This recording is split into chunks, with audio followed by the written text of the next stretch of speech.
Channel friends, ಎಲ್ಲರೂ ಹೇಗಿದ್ದೀರಾ? ಎಲ್ಲ ತುಂಬ ಚೆನ್ನಾಗಿದ್ದೀರಾ ಅಂತ ಭಾವಿಸ್ತೀನಿ. ಇವತ್ತು ನಾನು ತೊಗೊಂಡು ಬಂದಿರುವಂಥ ವಿಷಯ ಬಂದು ನನ್ನ ಚಿಕ್ಕ ಪಾಪುದು ಪ್ರೆಗ್ನೆನ್ಸಿ ಆ್ಯಂಡ್ ಡೆಲಿವರಿ ಸ್ಟೋರಿ.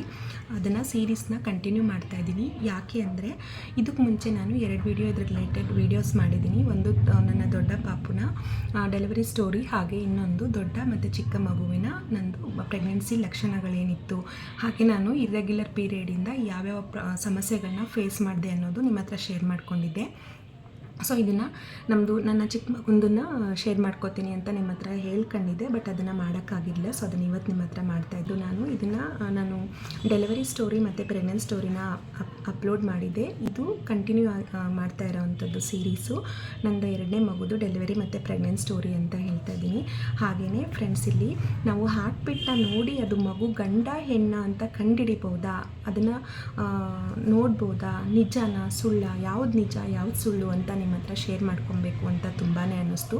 ನಾನು ಈ ನಡುವೆ ಯೂಟ್ಯೂಬಲ್ಲಿ ತುಂಬ ವೀಡಿಯೋಸ್ ನೋಡ್ತಾ ಇದ್ದೆ, ಹಾರ್ಟ್ ಬೀಟ್ನ ನೋಡಿಬಿಟ್ಟು ಮಗುನ ಜೆಂಡರ್ನ ನಾವು ಫೈಂಡ್ ಔಟ್ ಮಾಡ್ಬೋದು ಅಂತ.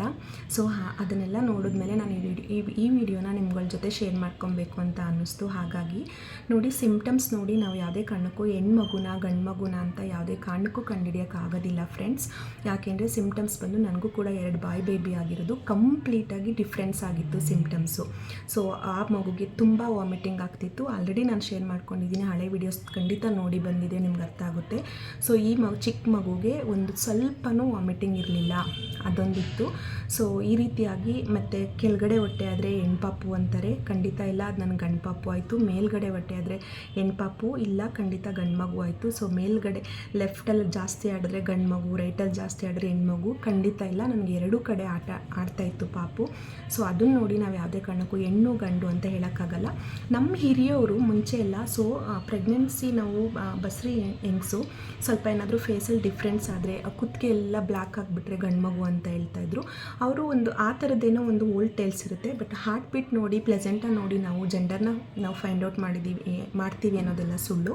ಸೊ ಅದನ್ನು ಕ್ವಿಕ್ಕಾಗಿ ಮುಗಿಸ್ಬಿಡ್ತೀನಿ. ಯಾಕೆಂದರೆ ಇದು ಬಂದು ನನ್ನ ಚಿಕ್ಕ ಮಗನ ಡೆಲಿವರಿ ವ್ಲಾಗ್ ಇರೋದು ಇದು. ಯಾಕೆಂದರೆ ಪ್ರೆಗ್ನೆನ್ಸಿದು ಆಲ್ರೆಡಿ ಶೇರ್ ಮಾಡ್ಕೊಬಿಟ್ಟಿದ್ದೀನಿ ನಿಮ್ಗಳ ಹತ್ರ.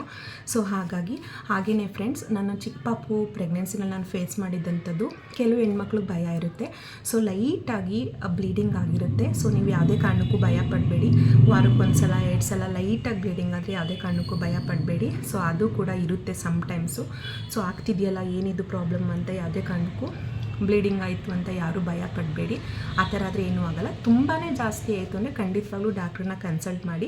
ಬಟ್ ಆಗೊಮ್ಮೆ ಈಗೊಮ್ಮೆ ಸ್ವಲ್ಪ ಆಯಿತು ಅಂದರೆ ಯಾವುದೇ ಕಾರಣಕ್ಕೂ ನೀವು ಟೆನ್ಷನ್ ತಗೊಳಕ್ಕೆ ಹೋಗಬೇಡಿ. ಮತ್ತು ಹಾಗೆಯೇ ಯೂರಿನ್ ಪಾಸ್ ತುಂಬ ಅಂದರೆ ತುಂಬ ಹೋಗ್ತಾ ಇರುತ್ತೆ. ಮೇಲ್ಗಡೆ ಹೊಟ್ಟೆ ಇರೋವಂಥವ್ರಿಗೆ ಅದು ಸ್ವಲ್ಪ ಜಾಗ ಇರಲ್ಲ, ನಮಗೆ ಮಗುನೇ ಎಲ್ಲ ಆವರಿಸ್ಕೊಬಿಟ್ಟಿರುತ್ತೆ. ಸೊ ಹಾಗಾಗಿ 1 ಅವರ್ಗೆ ಒನ್ಸು ನೀವೇನಾದ್ರೂ ನೇಚರ್ ಕಾಲ್ಗೆ ಹೋಗ್ತೀರಾ ಅಂದರೆ, ಸೊ ನೀವು ಶುಗರ್ ಏನಾದರೂ ಆಗಿರ್ಬೋದು, ಬೇರೆ ಏನಾದರೂ ಹೆಲ್ತ್ ಇಶ್ಯೂ ಆಗಿರ್ಬೋದು ಅಂತ ಅನ್ಕೋತೀರಾ, ಅದು ಕೂಡ ಯಾವುದೇ ರೀತಿ ಯೋಚನೆ ಮಾಡಬೇಡಿ. ಬಟ್ ನಿಮ್ಮ ಸಮಾಧಾನಕ್ಕೆ ಆಫ್ಟರ್ 3 ಮಂತ್ಸು 4 ಮಂತ್ಸಿಗೆ ಒಂದ್ಸಲ ಬೇಕಿದ್ರೆ ಚೆಕಪ್ ತಗೊಳ್ಳಿ. ಬಟ್ ಭಯ ಪಡೋಕ್ಕೆ ಹೋಗಬೇಡಿ, ಬೇರೆ ಏನೋ ಒಂದು ಕಾಯಿಲೆ ಬಂದುಬಿಟ್ಟಿದೆ ನಮಗೆ ಅಂತ. ಸೊ ನಾನಿಲ್ಲಿ ನಿಮ್ಮ ಹತ್ರ ತೋರಿಸ್ತಾ ಇರೋದು ಫ್ರೆಂಡ್ಸ್, ನಾವು FHRನ ನೋಡಿಬಿಟ್ಟು ಜೆಂಡರ್ನ ನಾವು ಫೈಂಡ್ ಔಟ್ ಮಾಡ್ಬೋದಾ ಅನ್ನೋದು. ಸೊ ನೋಡಿ, ಇದು ನಾನು ನಿಮ್ಮ ಮುಂದೆನೇ ತೋರಿಸ್ತಾ ಇದ್ದೀನಿ. ನೋಡಿ, ಪ್ಲೆಸೆಂಟಾಗಿ ನೋಡಿ ಗಂಡು ಮಗುನ ಹೆಣ್ಮಗುನ ಅಂತ ಕಂಡುಹಿಡಿಬೋದಾ ಅಂತ. ಇದನ್ನು ನಾನು ತುಂಬ ವೀಡಿಯೋಸಲ್ಲಿ ನೋಡಿದ್ದೀನಿ. ಈ ರೀತಿಯಾಗಿ ಪ್ಲೆಸೆಂಟ್ ಇದ್ದರೆ ಹೆಣ್ಪಾಪು ಅಂತ ಹೇಳ್ತಾರೆ. ನೋಡಿ, ನನಗೆ ಹೆಣ್ಪಾಪು ಎಲ್ಲಾಗಿದೆ. ಸೊ ನಾನು ಕೂಡ ತುಂಬ ಹೆಣ್ಪಾಪು ಆಗಬೇಕು ಅಂತ ತುಂಬ ಅಂದರೆ ತುಂಬ ಆಸೆ ಪಟ್ಟಿದ್ದೆ. ನೋಡಿ, ಜಾಸ್ತಿ ಇದ್ದರೆ FHR ಇಲ್ಲಿ 172 ಇದೆ ಫ್ರೆಂಡ್ಸ್. ಇದು ಉಲ್ಟಾ ಕಾಣಿಸ್ತಾ ಇದೆ, ನಾನು ಹೇಗೆ ತೋರಿಸ್ಬೇಕು ಅಂತ ಗೊತ್ತಾಗ್ತಾ ಇಲ್ಲ. ಬಟ್ ಇಲ್ಲಿ FHR ಬಂದು 172 ಇದೆ, 172 ಇದೆ. ಸೊ ಬಟ್ ಆಗಿರೋದು ಗಂಡು ಮಗು. ಈಗ ಹೇಗೆ ಇದು ನಾವು ಹಾರ್ಟ್ ಬೀಟ್ನ ನೋಡಿಬಿಟ್ಟು ಫೈಂಡ್ ಔಟ್ ಮಾಡ್ತೀವಿ, ಹಾಗೆಯೇ ಇದು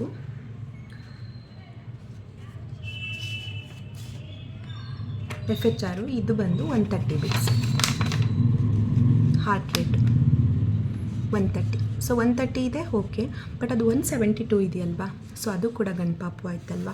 ಸೊ ಹಾಗಾಗಿ ನೀವು ಯಾವುದೇ ಕಾರಣಕ್ಕೂ ಹಾರ್ಟ್ ಬೀಟ್ ಎಲ್ಲ ನೋಡಿಬಿಟ್ಟು, ನಾವು ನಿಮ್ಗೆ ಇನ್ನೊಂದು ವಿಷಯ ಶೇರ್ ಮಾಡಲ್ಲ ಫ್ರೆಂಡ್ಸ್, ನಾವು ಈ ರಿಪೋರ್ಟ್ಗಳನ್ನ ನೋಡಿಬಿಟ್ಟು ನಾವು ಗಂಡ ಹೆಣ್ಣ ಅಂತ ಕಂಡುಹಿಡಿತೀವಿ ಅಂದಿದ್ರೆ ಖಂಡಿತವಾಗ್ಲೂ ಇದನ್ನು ಪಬ್ಲಿಕ್ಕಾಗಿ ನಿಮಗೆ ರಿಪೋರ್ಟ್ಸ್ನೇ ಕೊಡ್ತಾ ಇರಲಿಲ್ಲ ನಮಗೆ. ಸೊ ಡಾಕ್ಟ್ರುಗಳಾಗಲಿ ಹಾಸ್ಪಿಟಲ್ಲಾಗಲಿ. ಸೊ ಭ್ರೂಣ ಹತ್ಯೆ ಅದು ಅಪರಾಧ ಅಲ್ವಾ, ಕಾನೂನು ಪ್ರಕಾರ ಅಪರಾಧ ಅಲ್ವಾ. ಸೊ ಇದನ್ನು ಹಂಗಾದ್ರೆ ಕಾನೂನು ಪ್ರಕಾರ ಅಪರಾಧ ಆಗ್ಬಿಡ್ತಾ ಇತ್ತು. ಇದನ್ನು ನಾವು ನೋಡಿಬಿಟ್ಟು ಹೆಣ್ಣು ಗಂಡು ಅಂತ ಕಂಡುಹಿಡಿತೀವಿ ಅಂದರೆ ಇದನ್ನು ನಮ್ಮ ಕೈಗೆ ಕೊಡ್ತಾ ಇರಲಿಲ್ಲ. ಸೊ ಅದನ್ನೊಂದು ನಾವು ನಾಲೆಡ್ಜಲ್ಲಿ ಇಟ್ಕೊಬೇಕಾಗುತ್ತೆ. ಸೊ ಹಾಗೆಯೇ ಈ ಸಣ್ಣ ಪುಟ್ಟ ಏನಾದ್ರೂ ಪ್ರಾಬ್ಲಮ್ಸ್ಗಳಿದ್ದರೆ ಸ್ವಲ್ಪ ಈ ಡ್ಯೂರಿಂಗ್ ಪ್ರೆಗ್ನೆನ್ಸಿ ಟೈಮಲ್ಲಿ ಸೊ BP ಬರೋ ಚಾನ್ಸಸ್ ಇರುತ್ತೆ.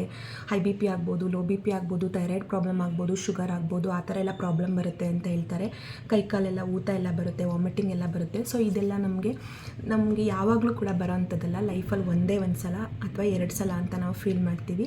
ಸೊ ಯಾವುದೇ ಕಾರಣಕ್ಕೂ ಕೂಡ ನೀವು ಯಾರೂ ಭಯ ಪಡಬೇಕಾಗಿರುವಂಥ ಅವಶ್ಯಕತೆ ಇಲ್ಲ. ಓಕೆನಾ? ಸೊ ಫೀಲ್ ಫ್ರೀ ಆಗಿರಿ. ಸೊ ನನ್ನ ಸೆಕೆಂಡ್ ಬೇಬಿದು ಡೆಲಿವರಿ ಸ್ಟೋರಿನ ನಾನು ಕಂಟಿನ್ಯೂ ಮಾಡ್ತಾ ಇದ್ದಿದ್ದು ಹಾಗೆಯೇ.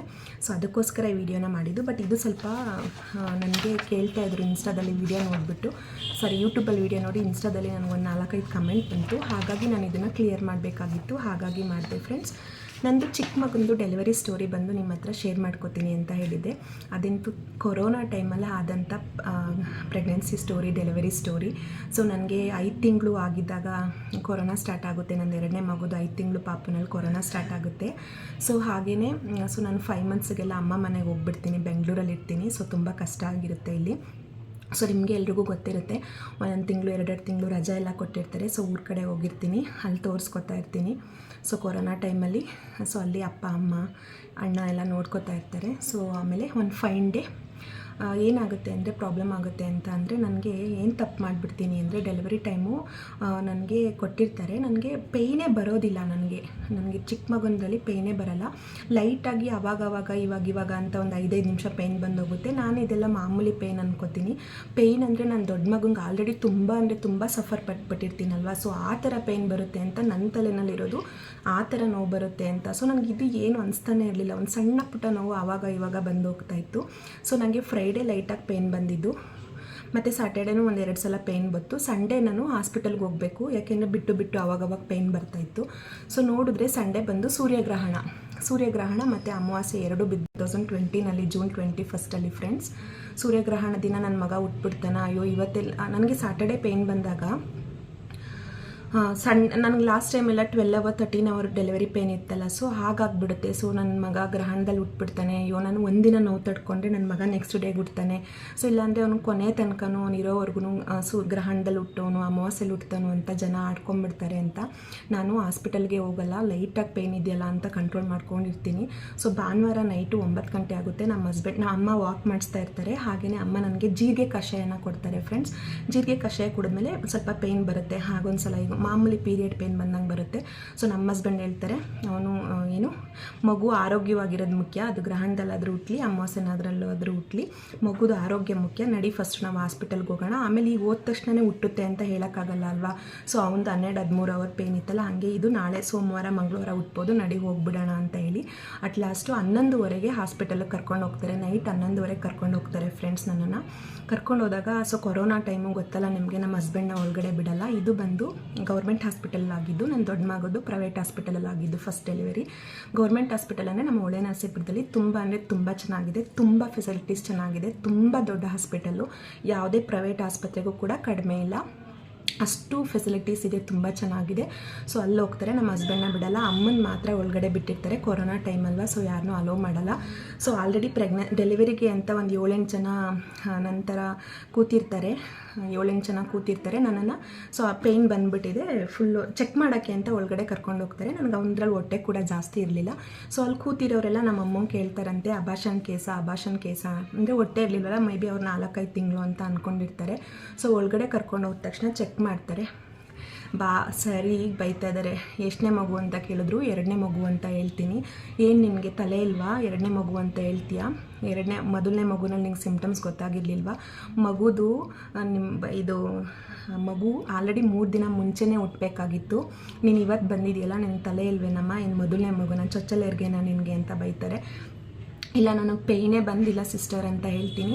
ಆಮೇಲೆ ಅವ್ರು ಡಾಕ್ಟ್ರಿಗೆಲ್ಲ ಫೋನ್ ಮಾಡಿ ಈ ಥರ ನೀರೆಲ್ಲ ಒಟ್ಟೋಗ್ಬಿಟ್ಟಿದೆ, ಸೊ ಈ ಥರ ಪ್ರಾಬ್ಲಮ್ ಆಗಿದೆ ನೋಡಿ, ಈ ಥರ ಹಿಂಗೆ ಬಂದಿದ್ದಾರೆ ಅಂತ. ಆಯಿತು ಅವ್ರಿಗೆ ಡ್ರಿಪ್ಸ್ ಹಾಕಿ ಬರ್ತೀವಿ ಅಂತ ಹೇಳ್ತಾರೆ, ಇಂಜೆಕ್ಷನ್ ಕೊಡಿ ಅಂತ ಹೇಳ್ತಾರೆ. ಸೊ 12:05 12:10 ಆಗುತ್ತೆ. ಪೇಯ್ನ್ ಹೆವಿ, ಇಂಜೆಕ್ಷನ್ ತೊಗೊಂಡ್ಮೇಲೆ ಹೆವಿ ಪೇಯ್ನ್ ಸ್ಟಾರ್ಟ್ ಆಗಿಬಿಡುತ್ತೆ. ಅವರ ಮೇಲೆ ಯಾರೋ ಬೇರೆಯವ್ರಿಗೆ ಹೇಳ್ತಾ ಇದ್ದಾರೆ 4 ಗಂಟೆ 5 ಗಂಟೆ ಬೆಳಗಿನ ಜಾವ ಡೆಲಿವರಿ ಆಗ್ಬೋದು ಅಂತ. ನಾನು 4 ಗಂಟೆ 5 ಗಂಟೆವರೆಗೂ ಪೇಯ್ನ ಭಗವಂತ ಹೇಗಪ್ಪ ತಡ್ಕೊಳ್ಳೋದು ಪೇಯ್ನ ಅಂತ ಹೇಳಿಬಿಟ್ಟು ಫುಲ್ಲು ಭಯ ಆಗಿಬಿಡುತ್ತೆ. 4 ಗಂಟೆ 5 ಗಂಟೆವರೆಗೂ ಹೇಗೆ ಅಂತ ಅವ್ರು ನೋಡಿದ್ರೆ ಬೇರೆಯವ್ರಿಗೆ ಹೇಳ್ತಾ ಇರ್ತಾರೆ. ಸೊ ಅಷ್ಟೇ, ನಾನು ಅಡ್ಮಿಟ್ ಆಗಿ ಒಂದು 1/2 an hour ಆಗಿರುತ್ತೆ. ಪೇಯ್ನ್ ಹೆವಿ ಅಂದರೆ ಹೆವಿ ಬಂದುಬಿಡುತ್ತೆ. ಸೊ ಆಮೇಲೆ 12 ಗಂಟೆ ಆದ ತಕ್ಷಣ 12 ಗಂಟೆ 12:05 ನನ್ನ ಅಮ್ಮನಿಗೆ ಹೇಳ್ತೀನಿ. ಸೊ 12:05 12:10 ಆಗುತ್ತೆ. ಇಂಜೆಕ್ಷನ್ ಕೊಟ್ಟಮೇಲೆ ತುಂಬ ಅಂದರೆ ತುಂಬ ಪೇಯ್ನ್ ಸ್ಟಾರ್ಟ್ ಆಗಿಬಿಡುತ್ತೆ. ಸೊ 1/4 ಗಂಟೆ ಹೆವಿ ಪೇಯ್ನ್ ಬರುತ್ತೆ. ತುಂಬ ಅಂದರೆ ತುಂಬ ಬಡ್ಕೊತಾ ಇರ್ತೀನಿ ನಾನು, ಆ ಥರ ಕಂಟ್ರೋಲ್ ಮಾಡೋಕ್ಕಾಗಲ್ಲ. ತುಂಬ ಅಳ್ತಿರುವಾಗ ಅವ್ರು ಗೌರ್ಮೆಂಟ್ ಆಸ್ಪತ್ರೆ ಆದರೂ ಕೂಡ ಫ್ರೆಂಡ್ಸ್ ನಿಜವಾಗೂ ನೀವು ನಂಬಲ್ಲ, ಎಷ್ಟು ಚೆನ್ನಾಗಿ ಕೇರ್ ಮಾಡ್ಕೊಂಡು ನೋಡಿದ್ರು ಅಂದರೆ. ಮೊದಲನೇ ಮಗು ಆಗಿದೆ, 2ನೇ ಮಗು ಆದರೂ ಈ ಥರ ಅಳ್ತಿಯಲ್ಲಮ್ಮ ಹಂಗೆ ಹಿಂಗೆ ಅಂತ ಹೇಳಿದ್ರು. ಆಮೇಲೆ ಇಲ್ಲ, ನೋವು ತಡೆಯೋಕ್ಕಾಗ್ತಿಲ್ಲ, ಪ್ಲೀಸ್ ನಮ್ಮ ಹಸ್ಬೆಂಡ್ನ ಕರೀರಿ, ಆಚೆ ಇದ್ದಾರೆ, ಸಿಸೇರಿಯನ್ ಮಾಡಿಸ್ಬಿಡಿ. ಅಯ್ಯೋ ನನ್ನ ಕೈಲಿ ಆಗಲ್ಲ ಅಂತ ಹೇಳ್ತೀನಿ. ಸಿಸೇರಿಯನ್ ಮಾಡೋಕ್ಕಾಗಲ್ಲ, ಆಲ್ರೆಡಿ ಮಗು ಆಚೆ ಬಂದುಬಿಟ್ಟಿದೆ. ನೀನು ಇನ್ನೊಂದು 2 hour ಬಂದಿಲ್ಲ ಅಂದರೆ ಮಗುದು ಪ್ರಾಣಕ್ಕೆ ಅಪಾಯ ಇರ್ತಾಯಿತ್ತು ಅಂತ ಹೇಳ್ತಾರೆ. ಸೊ ನಿನಗೆ ಗೊತ್ತಾಗೋದಿಲ್ವಮ್ಮ ಅಷ್ಟು, ಮಗುದು ಆಲ್ರೆಡಿ 3 ದಿನ ನೀರೆಲ್ಲ ಫುಲ್ ಡ್ರೈ ಆಗೋಗ್ಬಿಟ್ಟಿದೆ. ಇನ್ನೊಂದು 2 hour ಲೇಟಾಗಿ ಬಂದರೆ ಮಗು ಉಳ್ಕೊಳ್ಳೋ ಚಾನ್ಸಸ್ಸೇ ಈಗ ಆವಾಗಲೇ ಉಸಿರಾಟಕ್ಕೆ ತೊಂದರೆ ಆಗಿಬಿಟ್ಟಿದೆ ಪಾಪುಗೆ ಅಂತ ಹೇಳ್ತಾರೆ. ಮಾತಾಡ್ತಾ ಫ್ರೆಂಡ್ಸ್ ನಾನು ಅಡ್ಮಿಟ್ಟಾಗಿ 1/2 an hour ಆಗಿಲ್ಲ, ಪೇಯ್ನ್ ಬಂದು 1/2 an hour ಆಗಿದೆ, ಹೆವಿ ಪೇಯ್ನ್ ಬಂದು 1/2 an hour ಆಗಿದೆ. ನೀವು ನಂಬಲ್ಲ, ಮಾತಾಡ್ತಾ ನಿನಗೆ ಹೆಣ್ಣು ಬೇಕಾ ಗಂಡು ಬೇಕಾ ಅಂತಾರೆ. ಹೆಣ್ಣೇ ಬೇಕು ಅಂತ ಹೇಳ್ತೀನಿ. ಹೆಣ್ಣು ಬೇಕು ಅನ್ನೋರಿಗೆ ದೇವ್ರು ಹೆಣ್ಣು ಕೊಡಲ್ಲ, ಗಂಡು ಬೇಕು ಅನ್ನೋರಿಗೆ ದೇವ್ರು ಗಂಡು ಕೊಡಲ್ಲ ಅಂತ ಹೇಳ್ತಾರೆ. ಪೇಯ್ನ್ ಕಡಿಮೆ ಆಗೋಗ್ಬಿಡುತ್ತೆ ನನಗೆ ಇದ್ದಕ್ಕಿದ್ದಂಗೆ. ಏನಕ್ಕೆ ಪೇಯ್ನ್ ಕಡಿಮೆ ಆಯಿತು ಅಂತ ಹೇಳಿದ್ರೆ ಕೈಯಲ್ಲಿ ಪಾಪು ಇದೆ, ಗಂಡು ಪಾಪು ಆಯಿತು ಅಂತಾರೆ. ಸ್ವಲ್ಪ ಡಿಸಪಾಯಿಂಟ್ ಆಗುತ್ತೆ, ಯಾಕೆ ನನಗೆ ಹೆಣ್ಣು ಪಾಪು ಬೇಕು ಅಂತ ಆಸೆ ಇರುತ್ತೆ. ಆಮೇಲೆ ಮಗುಗೆ ಉಸಿರಾಟಕ್ಕೆ ಪ್ರಾಬ್ಲಮ್ ಇದೆ ಅಂತ ಹೇಳಿ ಇಮಿಡಿಯೇಟಾಗಿ ಅಲ್ಲಿಂದ ಡೆಲಿವರಿ ವಾರ್ಡಿಂದ ಎತ್ಕೊಂಡು ಹೋಗ್ಬಿಡ್ತಾರೆ. ಪಾಪುಗೆ ಅದೇನು ಆಕ್ಸಿಜನ್ ಅದೆಲ್ಲ ಕೊಡೋಕ್ಕೆ ಅಂತ ಎತ್ಕೊಂಡು ಹೋಗ್ಬಿಡ್ತಾರೆ. ಸೊ ಆಮೇಲೆ ನಮ್ಮ ಹಸ್ಬೆಂಡ್ಗೆ ನಾನು ಅಳ್ತಾ ಇರ್ತೀನಿ. ಸೊ ನಾನು ಏನಿಲ್ಲ 1/2 an hour ಅಷ್ಟೇ, ನಮ್ಮ ಅಮ್ಮಗೆ ಹಸ್ಬೆಂಡ್ ಹತ್ರ ಕಾರಲ್ಲಿ ಬಟ್ಟೆ ಎಲ್ಲ ತೊಗೊಂಬರೋಕ್ಕೆ ಅಂತ ಹೋಗ್ತಾರೆ. ಸೊ ಡೆಲಿವರಿ ಆಗಿದೆ ಅಂದರೆ ಡೆಲಿವರಿ ಆಯಿತು ಅಂತ ಹೇಳಿದೆ. ನಮ್ಮ ಹಸ್ಬೆಂಡ್ ನಂಬಿಕೆನೇ ಇಲ್ಲ, 1/2 an hour ಆಗಿದೆ ಒಳಗಡೆ ಹೋಗಿ ಇಷ್ಟು ಬೇಗ ಡೆಲಿವರಿನ. ಯಾಕೆಂದರೆ ಮೊದಲನೇ ಮಗುನಲ್ಲಿ ನಾನು ತುಂಬ ಅರ್ಚಾಡಿರ್ತೀನಿ, ಪೇಯ್ನ ಅನುಭವಿಸಿರ್ತೀನಿ. ಅವರು ನಂಬೋಕ್ಕೆ ಆಗಲ್ಲ. ನಮ್ಮಮ್ಮನೂ ಗಂಡು ಮಗು ಆಯಿತು ಅಂತ ಎಲ್ಲೋ ಒಂದು ಕಡೆ ಫೀಲಲ್ಲಿ ಗಂಡು ಮಗು ಆಯಿತು ಅಂತಿದ್ದಾರೆ. ಇವರು ಸುಳ್ಳು ಹೇಳ್ತಿದ್ದೀರಾ ಅಂತ ನಮ್ಮ ಹಸ್ಬೆಂಡ್ ಹೇಳ್ತಿದ್ದಾರೆ, ಇಲ್ಲ ನಿಜ ಹೇಳ್ತಿದ್ದೀನಿ ಅಂತ ಹೇಳಿ. ಸೊ ಆಮೇಲೆ ಒಂದು 1/2 an hour ಮುಕ್ಕಾಲವ್ರಿಗೆಲ್ಲ ನನ್ನ ಅಲ್ಲಿಂದ ವಾರ್ಡ್ಗೆ ಶಿಫ್ಟ್ ಮಾಡ್ಕೊಂಡ್ಬಿಡ್ತಾರೆ. ಸೊ ಅಲ್ಲಿ ಆಚೆ ಕೂತಿದ್ದವರೆಲ್ಲ ಅಬಾಷನ್ ಕೇಸು ಅಂದ್ಕೊಂಡು ಅಬಾಷನ್ ಮಾಡಿಸ್ಕೊಂಡು ಕರ್ಕೊಂಡು ಹೋಗ್ತಿದ್ದಾರೆ ಅಂತ ಹೇಳ್ತಾರೆ. ಆಗ ನಮ್ಮಮ್ಮ ಇಲ್ಲ ಡೆಲಿವರಿ ಕೇಸ್, ಅಪ್ಪ ಅರ್ಧ ಗಂಟೆಗೆ ಡೆಲಿವರಿ ಆಗೋಯ್ತಾ ಅಂತ. ತುಂಬ ಸ್ಮೂತ್ ಆ್ಯಂಡ್ ಈಸಿಯಾಗಿ ಆಯಿತು. ನನ್ನ 2ನೇ ಮಗುಂದು ಪೇಯ್ನ್ ಇರಲಿಲ್ಲ. ಒಂದು ಜೀರಿಗೆ ನೀರನ್ನ ಕುಡಿಸ್ಬಿಟ್ಟು ಅಮ್ಮ ಒಳ್ಳೆ ವಾಕಿಂಗ್ ಮಾಡಿಸಿದ್ರು. ಹಾಗೆಯೇ ಆಲ್ರೆಡಿ 3 ದಿನ ಆಗಿದ್ದರಿಂದ ಮಗು ಆಚೆನೇ ಬರೋಕ್ಕೇ 3 ದಿನ ಮುಂಚೆನೇ ಬರಬೇಕಿತ್ತು ಅಂತ ಇದರಿಂದ. ಸೊ ನಾನು ಗ್ರಹಣ ಅಮಾವಾಸ್ಯೆ ಅಂದ್ಕೊಂಡು ಸ್ವಲ್ಪ ಟೈಮ್ನ, ಬಟ್ ಹೆವಿ ಪೇಯ್ನ್ ಬರಲಿಲ್ಲ ಅಲ್ಲ. ಸೊ ನಾನು ಮೊದಲನೇ ಮಗು ಥರನೇ ಪೇಯ್ನ್ ಬರುತ್ತೆ ಅಂತ ಅಂದ್ಕೊಂಡ್ಬಿಟ್ಟಿದ್ದೆ. ಹಾಗಾಗಿ ಸೊ ಕೊರೋನಾ ಇತ್ತು, ಹಾಗಾಗಿ ಯಾರೂ ಕೂಡ ಜಾಸ್ತಿ ಜನ ಅಲೋ ಮಾಡ್ತಿರ್ಲಿಲ್ಲ. ಒಂದು ನೆಕ್ಸ್ಟ್ ಡೇ ಆಫ್ಟರ್ನೂನ್ 2 ಗಂಟೆವರೆಗೂ ಇಟ್ಕೋತಾರೆ. ಆಮೇಲೆ ನಮ್ಮ ಹಸ್ಬೆಂಡ್ ಒಳಗಡೆ ಬಂದು ಪಾಪನ ನೋಡ್ತಾರೆ, ತುಂಬ ಖುಷಿ ಪಡ್ತಾರೆ. ಸೊ ಸ್ಮೂತಾಗಿ ಆಗುತ್ತೆ. ಕೊರೋನಾ ಇದ್ದಿದ್ದರಿಂದ ನಾನು 5th ಮಂತ್ಗೆ ಅಮ್ಮ ಮನೆಗೆ ಹೋಗಿರ್ತೀನಿ. ಸೊ ಆಮೇಲೆ 5th 6th 7th 8th 9th ಮಂತ್ಗೆ delivery. ನಾನು ಕರೆಕ್ಟಾಗಿ ಎಂಡ್ ಡೇಟ್ ಏನು ಡೇಟಿಗೆ ಕೊಟ್ಟಿರ್ತಾರೆ ಡಾಕ್ಟ್ರು, ಅದೇ ಡೇಟ್ಗೆ ಈ ಪಾಪು ಆಗುತ್ತೆ ನನಗೆ. ಸೊ ಇದಿಷ್ಟು ನನ್ನ ಡೆಲಿವರಿ ಸ್ಟೋರಿ 2ನೇ ಮಗುಂದು.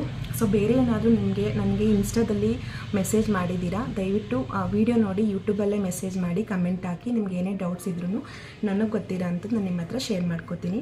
So thank you so much ಯಾರೆಲ್ಲ ನನ್ನ ಪ್ರೆಗ್ನೆನ್ಸಿ ವಿಡಿಯೋ, ಡೆಲಿವರಿ ವಿಡಿಯೋಸ್ ಎಲ್ಲ ನೋಡಿ ಸಪೋರ್ಟ್ ಮಾಡ್ತಾಯಿದ್ದೀರಾ. ಹೀಗೆ ಸಪೋರ್ಟ್ ಮಾಡಿ. ಸೊ ಸಬ್ಸ್ಕ್ರೈಬ್ ಮಾಡದೆ ವಿಡಿಯೋ ನೋಡ್ತಾ ಇದ್ದರೆ ದಯವಿಟ್ಟು ಸಬ್ಸ್ಕ್ರೈಬ್ ಮಾಡಿ friends. Thank you so much all.